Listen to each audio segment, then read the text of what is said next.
Robbed by my children, I worked as a waitress at 60. Every day I shared my lunch with a trembling old man. One day my son entered laughing at my downfall. "You look pitiful." Suddenly 4 bodyguards stormed in. The old man stood up, pointed at my son, and said something that nobody could ever imagined. Everything changed. "I'm glad to have you here.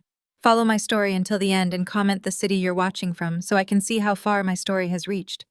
My name is Colette, and at 60 years old, I never imagined I would be wearing a polyester uniform, my feet aching in cheap shoes, carrying plates of food to strangers who barely looked at me.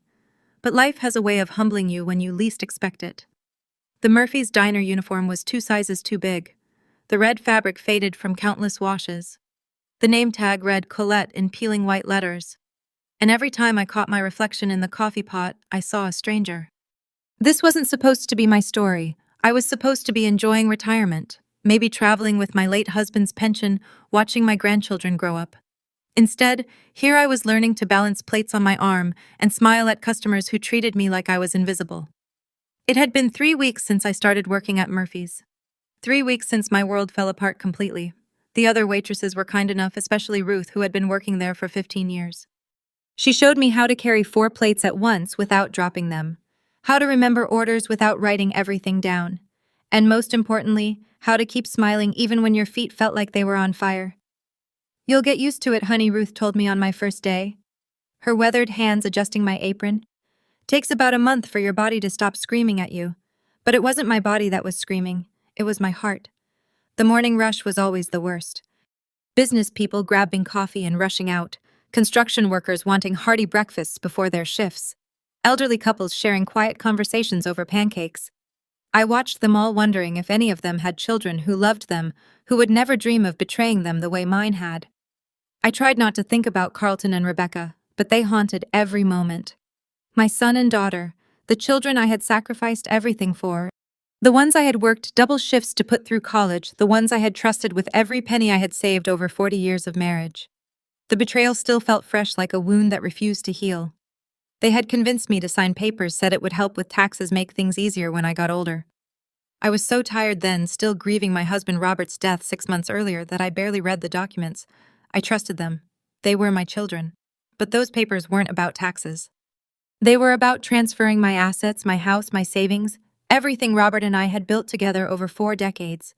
By the time I realized what had happened, they had sold the house, emptied my accounts, and left me with nothing but a pile of debts they had accumulated using my credit. "Mom, we're helping you," Rebecca had said when I confronted them, her voice dripping with false concern. "You don't need all that space anyway. This will force you to downsize, live more simply." Carlton had been cruel. "You would have just wasted it anyway, Mom. At least this way the money stays in the family."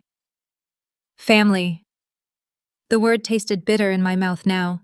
So here I was in a studio apartment that cost $1,200 a month, working 10-hour shifts at Murphy's Diner to pay rent and buy groceries. The apartment was tiny, with thin walls that let me hear every argument from my neighbors and a heating system that sounded like a dying animal. But it was mine. The only thing in my life that truly belonged to me. Anymore. The lunch rush had started, and I was refilling coffee cups when I noticed him for the first time. An elderly man, probably in his 70s, sitting alone at the corner table by the window. He was thin, with silver hair, and hands that trembled slightly as he lifted his coffee cup. His clothes were clean, but worn the kind that had seen better days. What struck me most was how he ate slowly, deliberately, like someone savoring every bite, because he wasn't sure when the next meal would come. I recognized that carefulness, that appreciation for simple food. It was the same way I had been eating since my children left me with nothing. He ordered the cheapest thing on the menu, a cup of coffee, and a piece of toast, $2.50.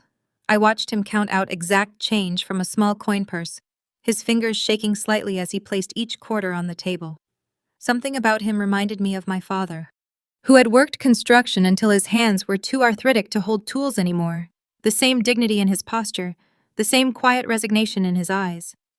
When I brought him his order, he looked up at me with clear blue eyes and said, "Thank you, dear." His voice was soft, educated with just a hint of an accent I couldn't place. "You're welcome," I replied, and meant it more than I had with any customer since I started working there. Throughout the lunch rush, I found myself glancing at his table. He sat there for over an hour, making that single piece of toast and coffee last as long as possible. When he finally got up to leave, I noticed he left a dollar tip on a $250 bill, 40%. More than some customers left on $50 orders. That evening, as I soaked my aching feet in Epsom salt water in my tiny bathroom, I couldn't stop thinking about him. There was something in his eyes that I recognized. The look of someone who had lost everything important to them. The next day, he was there again. Same table, same order. Toast and coffee, $2.50. This time I brought him extra butter without him asking, and he smiled at me like I had given him a gift. "That's very kind of you," he said, his voice warm despite the tremor in his hands. "We all need a little extra kindness," I replied, surprising myself with how easily the words came. He nodded slowly like he understood exactly what I meant. Over the following days, he became a regular part of my routine. He would arrive at exactly 11:30 every morning, order the same thing, and sit at the same table. I learned that his name was Lance when I heard him give it to Ruth for a phone call. By the end of my first month at Murphy's, I had developed a strange protective feeling toward Lance. Maybe it was because he reminded me of my father. Or maybe it was because I saw my own situation reflected in his careful counting of coins, his appreciation for small kindnesses. One particularly busy Thursday, I noticed Lance hadn't touched his toast. He was just sitting there staring out the window, his hands folded in his lap. Something was wrong. I walked over to his table during a brief lull in orders. "Is everything all right, Lance?" He looked up at me, and I saw something in his eyes that made my heart clench. Loss. Deep, profound loss that I knew all too well. "Just thinking about my children," he said quietly. "Sometimes I wonder if they think about me at all." The words hit me like a physical blow. Here was someone else whose children had abandoned them. Someone else carrying the weight of love that wasn't returned. Without thinking, I slid into the seat across from him. I knew Ruth would scold me for sitting with customers during my shift, but I couldn't help myself. "I understand," I said softly. "More than you might think." Lance studied my face for a long moment, and I had the strangest feeling that he was seeing more than just a tired waitress in a faded uniform. "Do you have children?" he asked. "Two, a son and a daughter." I touched the photo in my apron pocket, the one I couldn't bring myself to throw away, even though looking at it broke my heart every time. "There, they've made their choices." Lance nodded slowly. "It's a special kind of pain, isn't it? When the people you love most in the world decide you're not worth their time." Tears pricked at my eyes, but I blinked them back. I couldn't cry at work. Couldn't let customers see how broken I really was. "I should get back to work," I said, starting to stand. "Wait," Lance said, his voice urgent despite its softness. Would you mind if I bought you lunch when your shift ends? I mean, if you don't have other plans?" I looked at this trembling old man who probably had even less money than I did, offering to buy me a meal he could barely afford himself. Something warm spread through my chest, the first genuine warmth I had felt in months. "I would like that," I said. "But I'll buy. I get an employee discount." Lance smiled, and for a moment the sadness in his eyes lifted. "That's very kind of you, Colette. Very kind indeed."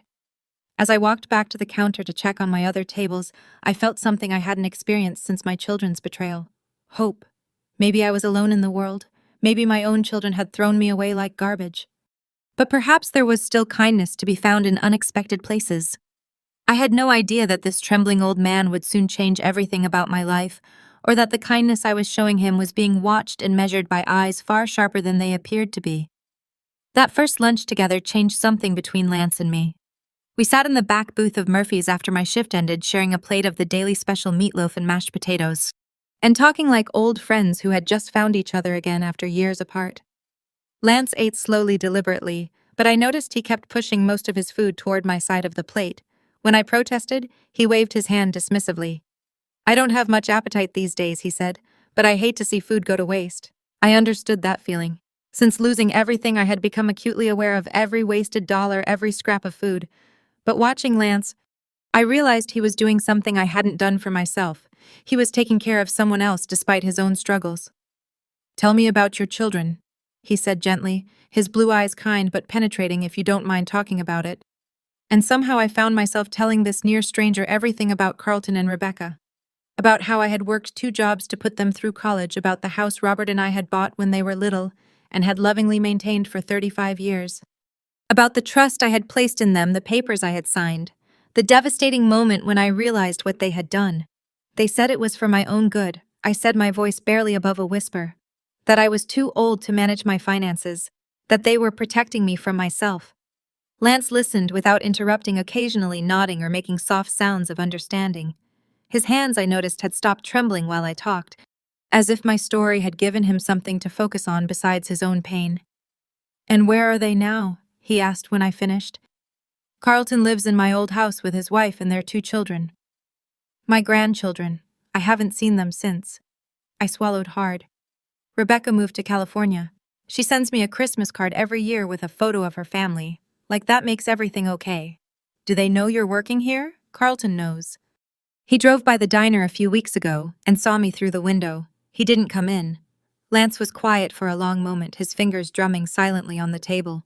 When he looked up, there was something different in his expression, a hardness that hadn't been there before. "People reveal their true character when they think no one important is watching," he said softly. "Your son made a choice that day when he drove by and didn't come in." The way he said it sent a small chill down my spine, though I couldn't say why. After that first lunch, Lance and I fell into a routine.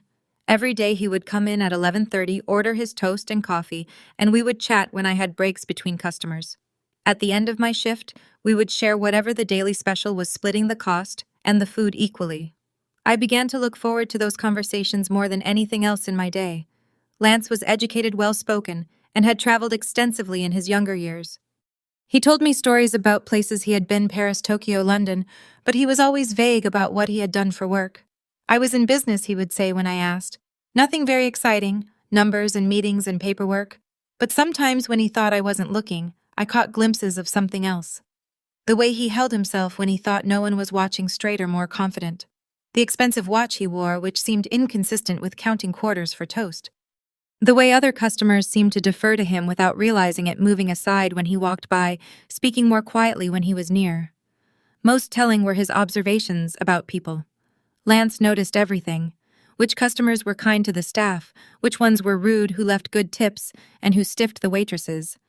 He never said anything critical directly, but I could tell he was cataloging it all. "That man in the blue suit," he said one day, nodding toward a businessman who had been particularly condescending to Ruth. "He thinks his money makes him better than everyone else." "But money doesn't buy character, does it?" "No," I agreed. "It doesn't. Character is revealed in how we treat people who can't do anything for us." Lance continued, his voice taking on an edge I hadn't heard before. "People who think they can look down on others because of circumstances, they usually learn that circumstances can change very quickly." Again, that small chill. There was something about the way Lance spoke sometimes, as if he knew things about the world that the rest of us didn't. 3 weeks into our friendship, Lance missed a day. When he didn't show up at 11:30, I found myself constantly checking the door, worrying. He had become such a fixture in my routine that his absence felt wrong. He appeared the next day looking more fragile than usual. His hands were shaking worse, and he seemed to have trouble getting comfortable in his chair. "Are you all right?" I asked when I brought his coffee. "Doctor's appointment yesterday," he said dismissively. "Just the usual indignities of growing old." But when I sat with him after my shift, I noticed he barely touched his food. "Lance, are you sure you're okay?" He looked at me for a long moment, and I saw something vulnerable in his expression. "Do you ever wonder if you matter to anyone, Colette? If your existence makes any difference at all?" The question hit too close to home. Every day. I admitted I used to think I mattered to my children. I worked hard my whole life, provided for them, gave them every opportunity. But when I needed them most, they were nowhere to be found. "What happened?" I asked gently. Lance was quiet for so long I thought he wouldn't answer. Finally he said, "My wife died 2 years ago. Cancer. I took care of her for 18 months. Doctor visits, treatments, sleepless nights. My children visited twice. At the funeral, they were more interested in discussing what I planned to do with the house than in comforting their father." My heart clenched. "Lance, I'm so sorry. They wanted me to sell everything, move into a facility, said it would be easier for everyone, easier for them, they meant. They didn't want to be bothered with an aging father. So what did you do?" His smile was sad but determined. "I told them I would make my own decisions about my life. They haven't spoken to me since." We sat in comfortable silence for a while, two wounded people finding solace in shared understanding. "You matter to me," I said, suddenly surprising myself with the intensity of my voice. "These lunches are conversations. They're the best part of my day. You matter, Lance." He reached across the table and squeezed my hand with his trembling fingers. You matter to me too, my dear, more than you know. The next week brought an unexpected challenge. The lunch rush was particularly busy, and we were short-staffed because another waitress had called in sick. I was running between tables trying to keep up with orders when I noticed Lance hadn't been served yet. I hurried over to his table. I'm so sorry, Lance. We're swamped today. Don't worry about me, he said gently. Take care of your other customers first. But 15 minutes later, he still hadn't been served, and I could see he was getting tired. Without thinking, I grabbed my own lunch from the back, a sandwich I had brought from home, and set it in front of him. Clet, I can't take your lunch, he protested. You can, and you will, I said firmly. I'll eat later. Lance looked at the sandwich, then at me, and his eyes filled with tears. No one has shown me this kind of kindness in years, he said softly. Everyone deserves kindness, I replied, especially people who have been hurt by those who should have loved them. As I watched Lance eat my simple sandwich like it was a feast, I had no idea that this small act of generosity was being observed and noted by someone who had spent a lifetime learning to read character in people's smallest actions.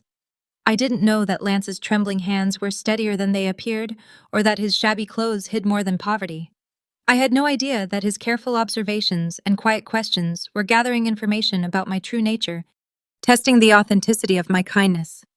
All I knew was that this lonely old man had become important to me, and that in caring for him, I was rediscovering parts of myself that my children's betrayal had buried. In sharing my meager lunch with someone who had even less, I was learning that having nothing didn't mean being nothing. But soon everything I thought I knew about Lance would be turned upside down, and my simple act of sharing a sandwich would set in motion events that would change both our lives forever. The day my world shifted again started like any other. It was a Tuesday in November, cold and gray with that bitter wind that cuts right through your coat and reminds you that winter is coming whether you're ready or not. The lunch rush was particularly heavy because of the weather. People wanted hot food and warm coffee before venturing back out into the cold. I was refilling coffee cups when I saw him through the window. Carlton, my son, walking up to Murphy's diner with that confident stride I remembered from his childhood when he would bound into rooms like he owned them. My heart did a strange flip caught between hope and dread. For one foolish moment I thought he had come to see me. Maybe he had been thinking about what he had done. Maybe he wanted to apologize to make things right. Maybe my son had finally found his conscience. Lance was at his usual table quietly eating his toast and watching the street through the window. I saw him notice Carlton approaching, saw his eyes narrow slightly with interest, but I was too focused on my own emotional turmoil to pay attention to Lance's reaction. The bell above the door chimed, and Carlton stepped inside, shaking raindrops from his expensive overcoat. He wore a tailored charcoal suit that probably cost more than I made in 2 months. Leather shoes that gleamed despite the weather, and a watch that caught the light like a small piece of jewelry. He looked successful, prosperous, every inch the successful businessman he had always wanted to be. He looked around the diner with barely concealed distaste, taking in the worn vinyl booze, the crackling radio playing oldies, the smell of grease and coffee that permeated everything. His gaze swept over the other customers, construction workers in dirty clothes, elderly couples counting out exact change, a single mother trying to keep her toddler quiet while she ate. Then his eyes found me.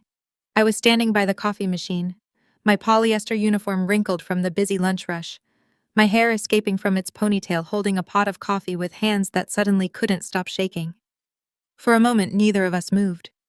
I waited for recognition, for some sign of warmth or regret in his face. Instead, Carlton smiled. But it wasn't the warm smile I remembered from his childhood. It was cold, calculating, amused. He walked over to where I stood, his expensive shoes clicking against the worn linoleum floor.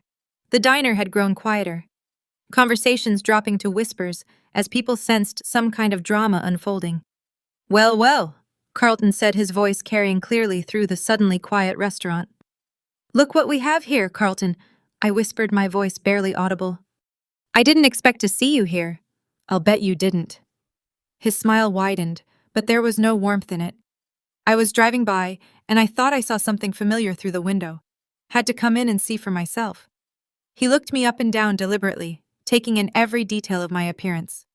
The cheap uniform, the sensible shoes with their worn soles, the name tag pinned to my chest like a badge of failure. "You look," he paused, pretending to search for the right word, "pitiful." The word hit me like a slap. I felt heat rise in my cheeks, felt the curious stares of every customer in the restaurant. But Carlton wasn't done. I mean, I knew things were tight for you. He continued, his voice growing louder, more confident. But I never imagined they were this bad. A waitress at 60 years old. He shook his head in mock sympathy. That's just sad, Mom. Really sad. Carlton, please. I managed to say, my voice shaking. Can we talk about this somewhere private? Private? He laughed, a harsh sound that made several customers look up from their meals. Why would we need privacy? I'm not ashamed of anything.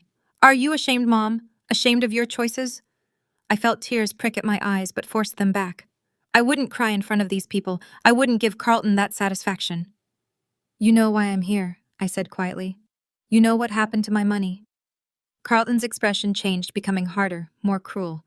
What happened to your money? You mean what happened when you finally had to live within your means? When you couldn't rely on Dad's pension forever? The lie came so easily to his lips, so smoothly, that for a moment I almost doubted my own memory. But I knew the truth. I knew what he and Rebecca had done. I trusted you, I whispered, and I helped you. He shot back. I helped you understand reality. This is what happens when you live beyond your means for too long. This is what happens when you can't manage your own finances. From the corner of my eye, I saw Lance shift in his seat. He had stopped eating entirely and was watching our conversation with an intensity that made me uncomfortable. His hands, I noticed, were no longer trembling. You look ridiculous, Carlton continued, his voice growing louder with each word. A 60-year-old woman in a polyester uniform serving coffee to strangers. Do you know how embarrassing this is for me? For Rebecca. Do you know what people say when they find out our mother works as a waitress? I'm sorry if my poverty inconveniences you, I said, finding some strength in my voice. Carlton laughed again. Poverty, is that what you're calling this, Mom? You made your choices. You chose to be irresponsible with money. You chose to sign those papers without reading them properly. You chose not to plan for your future. This isn't poverty. This is consequences. Each word was carefully chosen to wound, to shift blame, to make everything my fault. I realized with crystal clarity that Carlton felt no guilt about what he had done. In his mind, he had simply taken what was rightfully his from a foolish old woman who couldn't be trusted to manage it herself. I worked my whole life, I said, my voice growing stronger despite the tears in my eyes. I sacrificed everything for you and your sister. I put you through college, helped you buy your first house, gave you everything I could give. And what did you expect in return? Carlton's voice was mocking now. Some kind of lifetime pension for being a mother. That's not how the world works, Mom. Children don't owe their parents a living. The restaurant was completely silent now. Every customer, every employee was watching this painful family drama unfold. I felt exposed, humiliated, reduced to nothing more than entertainment for strangers. But then something happened that I didn't expect. Lance stood up. He moved slowly, carefully, like the elderly man he appeared to be. But there was something different about him as he rose from his chair. His posture was straighter, his movements more deliberate. The trembling in his hands had stopped completely. He walked over to where Carlton and I stood, his footsteps deliberate and quiet. Carlton glanced at him dismissively, probably expecting some doddering old man to shuffle past on his way to the bathroom. Instead, Lance stopped directly in front of Carlton and looked up at him with eyes that were suddenly sharp as razors. Excuse me, Lance said, his voice carrying an authority that I had never heard before. I couldn't help but overhear your conversation. Carlton looked down at Lance with barely concealed annoyance. This is a private family matter, old man. It's none of your business. Lance smiled, but it was nothing like the gentle, trembling smiles he had given me over the past weeks. This smile was cold, calculating, dangerous. You know, Lance said conversationally, I've been coming to this restaurant for quite some time now. And in all that time, I've been watching people, learning about them, seeing what kind of character they have when they think no one important is paying attention. Carlton frowned, clearly confused by this strange turn in the conversation. Look, I don't know who you are, but your mother, Lance continued as if Carlton hadn't spoken, has shown me more genuine kindness than I've received from anyone in years. She shares her food with me when I can't afford a full meal. She listens to my stories about my late wife. She treats me with dignity and respect even though she has every reason to be bitter about her own circumstances. Carlton's frown deepened. That's nice, I suppose, but this really isn't any of your concern. Lance took a step closer to Carlton. and something in his demeanor made my son instinctively step back. On the other hand, Lance said, his voice dropping to a near whisper that somehow carried to every corner of the now silent restaurant. You just publicly humiliated the woman who gave birth to you, the woman who sacrificed her entire adult life to give you opportunities. You stood here in front of strangers and mocked her for working an honest job to survive. Carlton's face was beginning to flush red. Now wait just a minute. I wonder, Lance continued, his eyes never leaving Carlton's face. What kind of man does such a thing? What kind of character reveals itself in that behavior? The temperature in the restaurant seemed to drop 10 degrees. Every customer was leaning forward in their seats, sensing that something significant was happening, though they couldn't quite understand what. Carlton straightened his shoulders, trying to reassert his authority. I don't know who you think you are, but you're completely out of line. This is between me and my mother. Lance nodded slowly as if considering this. Then he reached into his jacket pocket and pulled out his cell phone. It was expensive, sleek, the kind of device that costs more than most people made in a month. You're absolutely right, Lance said calmly. This is between you and your mother, but I think you should know something before you continue. He pressed a number on his phone's speed dial, then held it to his ear. When someone answered, his voice became crisp, businesslike, completely different from the trembling uncertainty I was used to hearing. Marcus, it's Lance. Yes, I need you to run a background check on someone for me. Carlton. He looked at my son expectantly. Carlton Matthews. My son said automatically, then immediately looked like he regretted giving his name. Carlton Matthews, Lance repeated into the phone. I want to know everything. Where he works, who he knows, what business connections he has, everything. He paused, listening. Yes, immediately. And Marcus, this is priority 1. He ended the call and slipped the phone back into his pocket. The entire restaurant was so quiet you could hear the coffee pot gurgling on its burner. Carlton had gone pale. Who are you? Lance looked at him for a long moment, then smiled that cold, dangerous smile again. Someone who believes very strongly in consequences, he said softly. Someone who has spent his entire life learning that character matters, and someone who has just discovered what kind of character you really have. He turned to me, and suddenly his expression was gentle again, though his eyes remained sharp. Clett, my dear, he said, his voice warm despite everything that had just happened. Would you mind if we finish this conversation tomorrow? I think your son and I might have some things to discuss. I nodded numbly, still trying to process what I had just witnessed. This wasn't the trembling, uncertain old man I had been sharing lunches with. This was someone else entirely. As Lance walked past Carlton toward the door, he paused and spoke quietly, but his words carried clearly through the silent restaurant. You should have come in that day when you drove by and saw your mother working here, he said. You should have shown her the respect she deserved, but you didn't. You made a choice, Carlton. And now you're going to live with the consequences of that choice. The bell chimed as Lance left the restaurant, and suddenly everyone was talking at once, but I barely heard the voices around me. I was staring at my son's pale, frightened face, wondering who Lance really was and what he meant by consequences. Carlton looked at me with something like panic in his eyes. Mom, who is that man? How do you know him? For the first time in months. I felt something that might have been hope stirring in my chest. I thought he was just a lonely old man, I said softly. But I think I might have been wrong about that. I couldn't sleep that night. I kept replaying the scene at the diner over and over in my mind, trying to understand what had happened. The Lance I thought I knew, trembling, uncertain, counting quarters for toast, had vanished in an instant, replaced by someone who commanded attention with a single phone call and made my grown son turn pale with fear.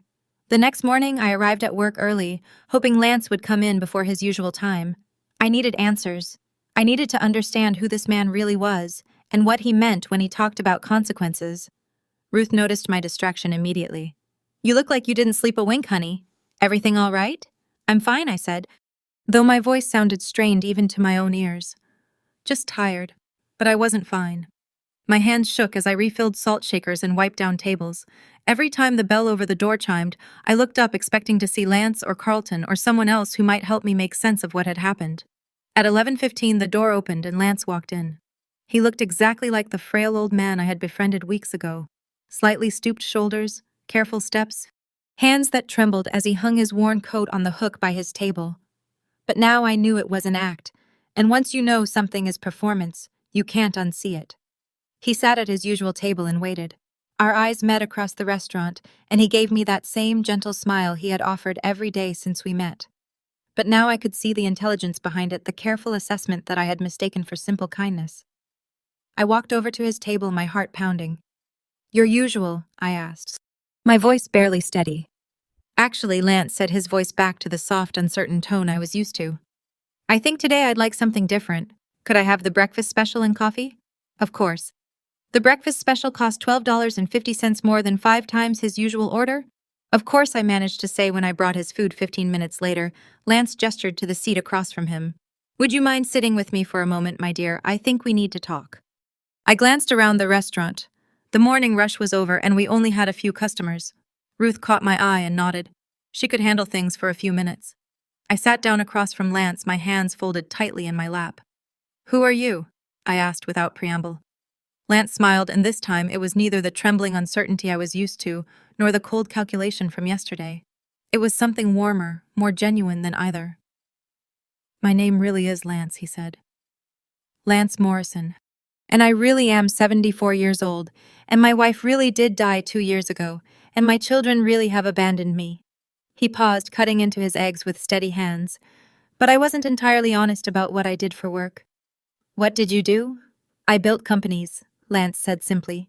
"Started with nothing after college and spent 50 years building, buying, and selling businesses, technology companies, manufacturing, real estate development, restaurants. By the time I retired, I owned or had major stakes in over 200 companies across the country." My mouth fell open. 200 companies, give or take.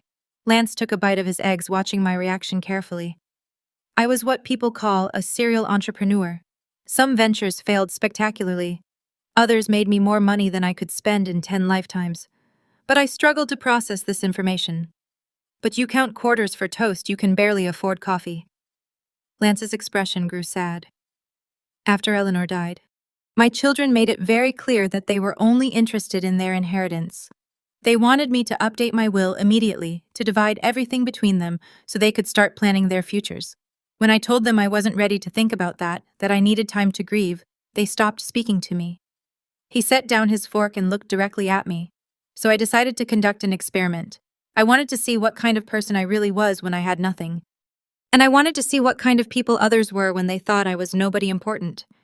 "You've been pretending to be poor for 8 months now," Lance confirmed. "I've been living in a small apartment across town, carrying just enough cash for basic necessities, wearing my oldest clothes. I wanted to experience life the way most people live it. But more importantly, I wanted to find out who would show kindness to a useless old man who couldn't do anything for them in return." The implications of what he was saying began to sink in. "You were testing me." At first, Lance admitted, "When I started coming here, I was just observing, watching how the staff treated customers who couldn't afford to tip well, seeing which people were genuinely kind versus which ones were performing kindness for an audience. And then you started sharing your lunch with me, not because you thought I could help you, not because you wanted anything from me, but because you saw someone who was hungry and you had food to share." Lance's voice grew thick with emotion. "Do you have any idea how rare that is, Colette? Do you know how many wealthy, successful people I've known who wouldn't share a sandwich with a stranger even if they could easily afford it?" I thought about all the lunches we had shared, all the times I had pushed extra food toward him, all the moments when I had chosen to spend my employee discount on his coffee instead of saving the money for myself. You were watching everything I said, understanding finally dawning. I was, and what I saw was a woman who had been betrayed by her own children, left with nothing, forced to start over at 60 years old, and still had enough compassion to care for someone else who seemed to have even less. Lance reached into his jacket and pulled out that expensive phone again. This time, I noticed details I had missed before. The platinum case, the custom leather holder, the way it looked like it had been designed specifically for him. "Yesterday after your son left, I made some calls," he said, scrolling through the device. "I wanted to know exactly what kind of man Carlton Matthews is when he thinks no one important is watching." My stomach clenched. "What did you find?" "Your son works for Henderson and Associates, a mid-sized consulting firm downtown. He makes good money, around $85,000 a year, but he lives well beyond his means. The house he lives in, your old house, is mortgaged to the hilt. He has significant credit card debt, 2 car payments, and he's been passed over for promotion twice in the past year. Each fact hit me like a small punch to the stomach. My son, who had seemed so successful, so confident, was struggling financially despite taking everything I had. But here's the interesting part, Lance continued, his voice growing harder. He's been telling people at work that he's expecting a significant inheritance soon. He's already started spending money he doesn't have based on assets he believes he'll inherit from his wealthy father-in-law. His father-in-law. His wife's father owns a small chain of hardware stores, moderately successful but nothing extraordinary. The inheritance Carlton is counting on amounts to maybe $200,000 to be split between 3 children. Lance's smile was grim. Hardly enough to support the lifestyle he's been promising his wife and children. I felt sick. He took my money because he needed it. He took your money because he wanted it, Lance corrected. There's a difference. He convinced himself that you didn't need it as much as he did, that he was somehow entitled to it because he was your son. Lance put his phone away and looked at me intently. Colette, what would you say if I told you I could get your money back? The question hit me like a bolt of lightning. What I said, what if I could get your money back? Your house, your savings, everything Carlton and Rebecca took from you. What would you say? I stared at him, afraid to hope. I would say that's impossible. They had legal documents. I signed papers. Papers can be challenged, especially when they were signed by someone who was grieving and not properly advised of their rights. And particularly when the people who benefited from those papers committed what could be construed as elder abuse. Lance leaned forward, his eyes intense. But I'm not talking about legal action, Colette. I'm talking about something much more direct. I don't understand. Remember what I told you about owning 200 companies? Well, one of those companies happens to hold the mortgage on your son's house. Another one owns the consulting firm where Carlton works. A third one provides the financing for his car loans. The room seemed to tilt around me. You own Henderson and Associates. Controlling interest. Yes. Bought it 3 years ago when the original owner wanted to retire. Lance's smile was sharp now. Predatory. Carlton doesn't know it yet, but his job security depends entirely on how generous I'm feeling today. I couldn't speak.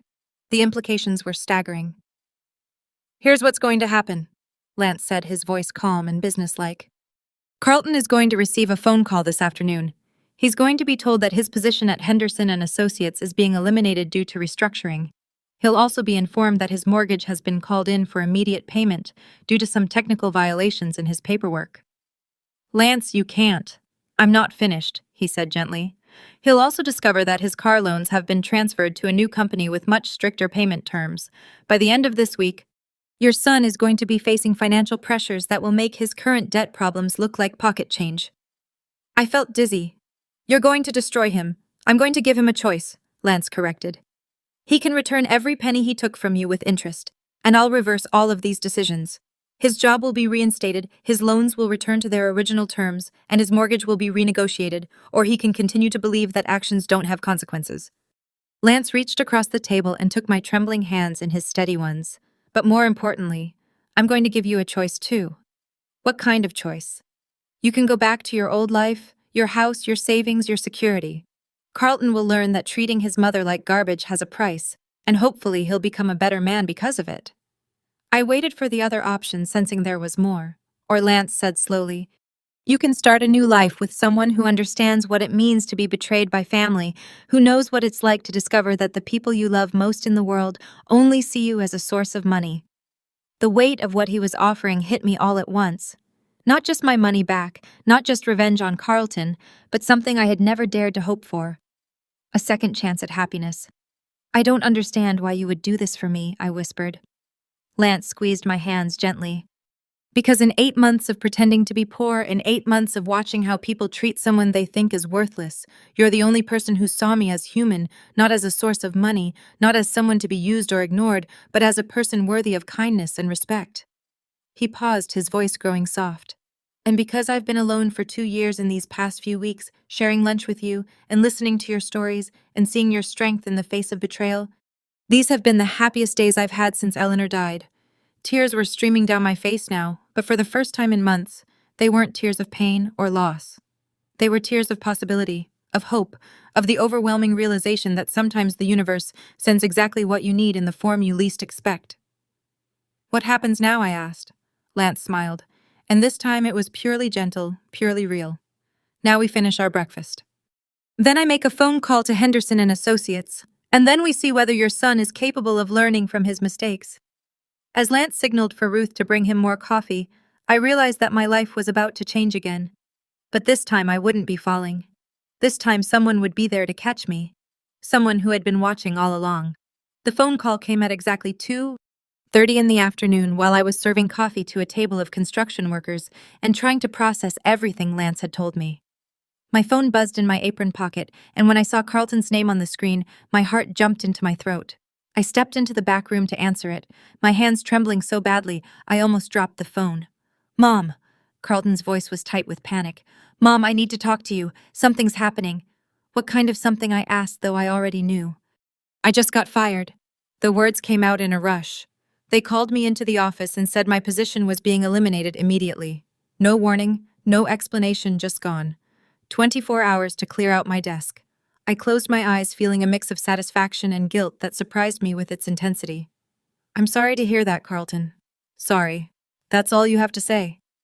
His voice was rising now the way it used to when he was a teenager and didn't get his way. "Mom, I have a mortgage, car payments, credit cards. I have kids to support. I can't just lose my job like this." "What do you want me to do about it?" I asked quietly. There was silence on the other end of the line for a moment. When Carlton spoke again, his voice was different, smaller, more desperate. "I need help, Mom. I know things have been difficult between us lately. But your family. Family helps each other, right?" The irony was so thick, I could taste it. Now that Carlton was in trouble, suddenly family mattered. Suddenly, I was important enough to call. "Like you helped me," I asked. "That was different," Carlton said quickly. "That was about making smart financial decisions for your future. This is an emergency." Even now, even when he was begging for my help, he couldn't admit what he had really done. He couldn't say the words, "I'm sorry," or "I was wrong." He could only justify and rationalize and make it my fault for not understanding.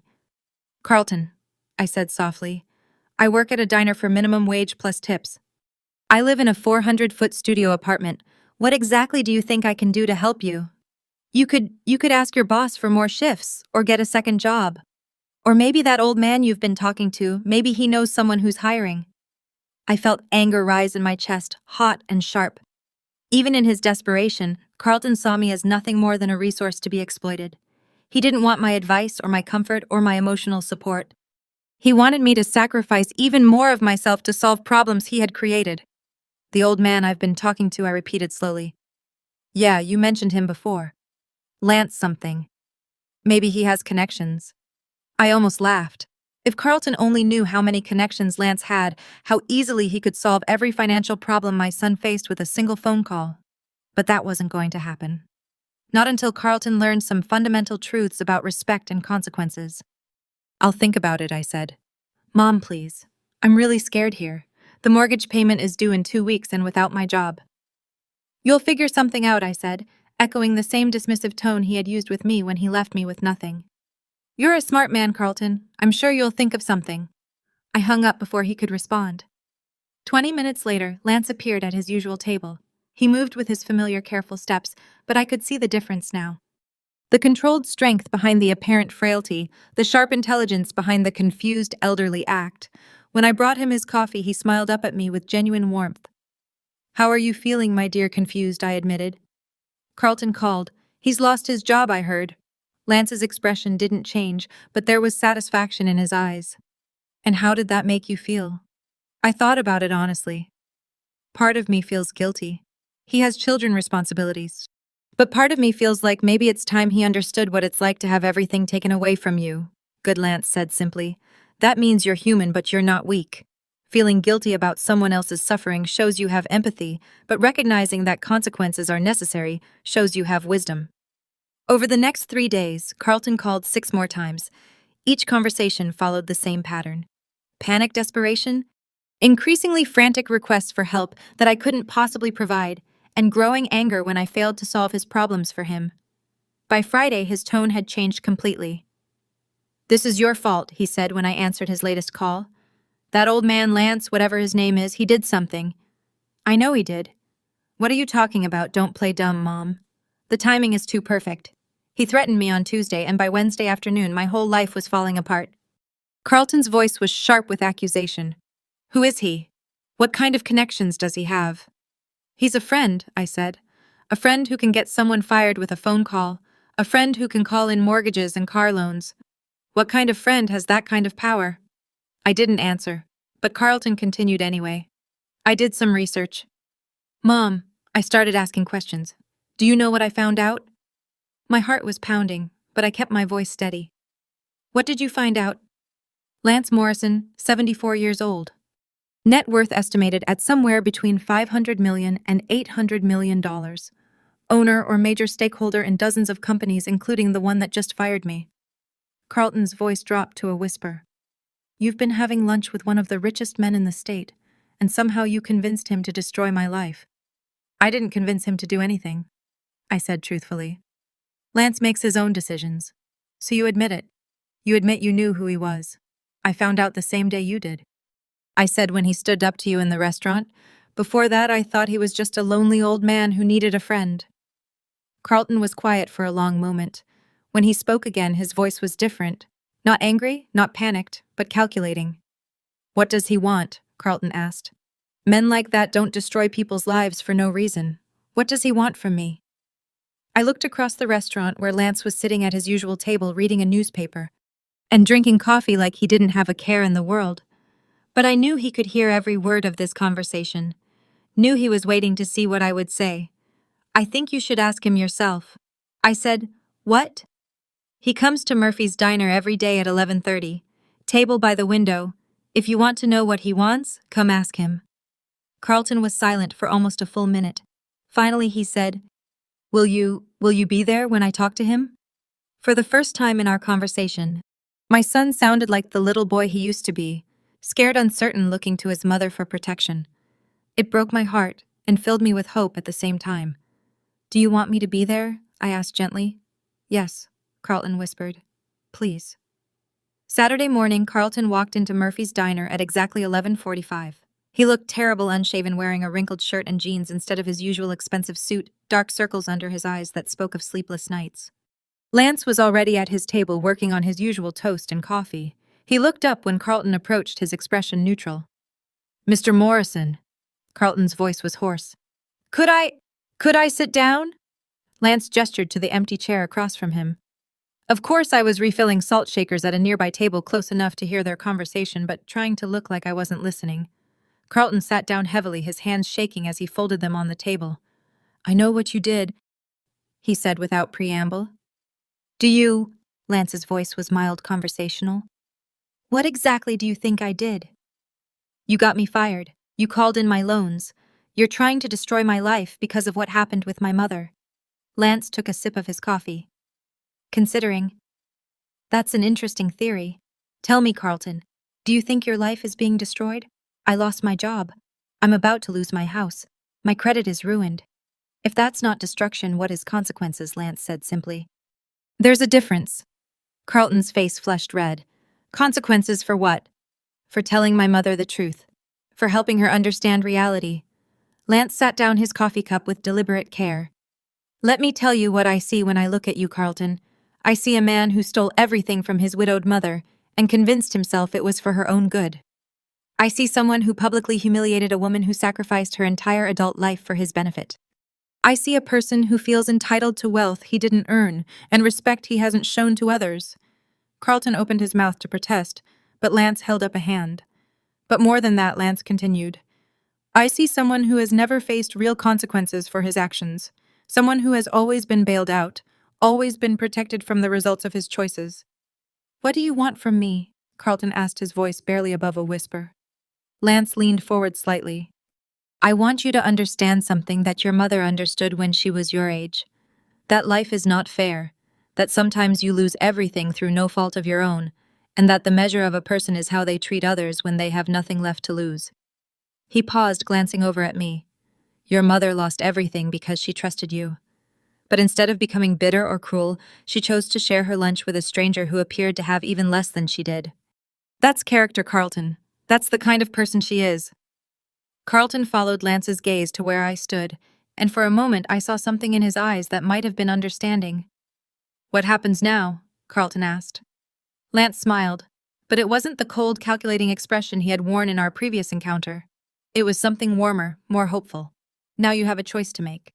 Lance said you can continue believing that the world owes you something, that your mother's sacrifice was meaningless, that respect is something you deserve rather than something you earn.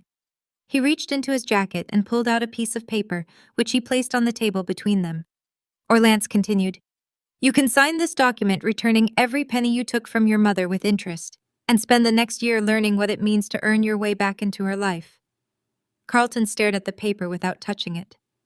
And if I sign this, your job will be restored on Monday morning. Your loans will return to their original terms. You'll have a second chance to be the son your mother deserves. Carlton looked up at Lance, then over at me, then back at the paper. And if I don't sign it, Lance's expression hardened. Then you'll discover that I have a very long memory and a very short tolerance for people who abuse those weaker than themselves. The restaurant was completely silent, except for the soft hum of conversation from other tables and the distant clatter of dishes from the kitchen. Carlton stared at the document for what felt like forever, his hands trembling almost as badly as Lance's had when I first met him. Finally, Carlton looked up at me. Mom, he said, his voice breaking. I'm sorry. I'm so sorry for everything. It was the first time he had apologized since this whole nightmare began. The first time he had acknowledged that he had done something wrong. The first time he had called me Mom instead of treating me like a burden he had to manage. I walked over to the table and sat down beside Lance, facing my son across the small space. I know you are, I said softly. The question is, what are you going to do about it? Carlton picked up the pen Lance had placed beside the document, and with hands that shook with emotion rather than fear, signed his name at the bottom. For the first time in months, I felt like maybe I had my son back. 6 months later, I stood in the kitchen of Lance's home watching him attempt to make pancakes from scratch. His hands, which I now knew had never truly trembled from age or infirmity, were surprisingly clumsy when it came to domestic tasks. I think you're supposed to mix the batter until it's smooth, I observed, trying not to laugh as he frowned at the lumpy mixture in the bowl. I've built companies worth millions of dollars, Lance muttered, attacking the batter with renewed vigor. Surely I can master breakfast food. Different skill set, I said, gently taking the whisk from his hands. Let me show you. The house was beautiful, but not ostentatious. A comfortable Victorian in a quiet neighborhood with large windows that let in plenty of light and built-in bookshelves filled with well-worn volumes. It felt like a home where people lived and laughed and shared meals, not like the sterile mansion I had once shared with my children. Lance had asked me to move in 3 months ago, not as a romantic gesture, but as something deeper, a recognition that we had found in each other the family we had both lost. He had his own wing of the house. I had mine, and we shared the common spaces like the old friends we had become. How did the call with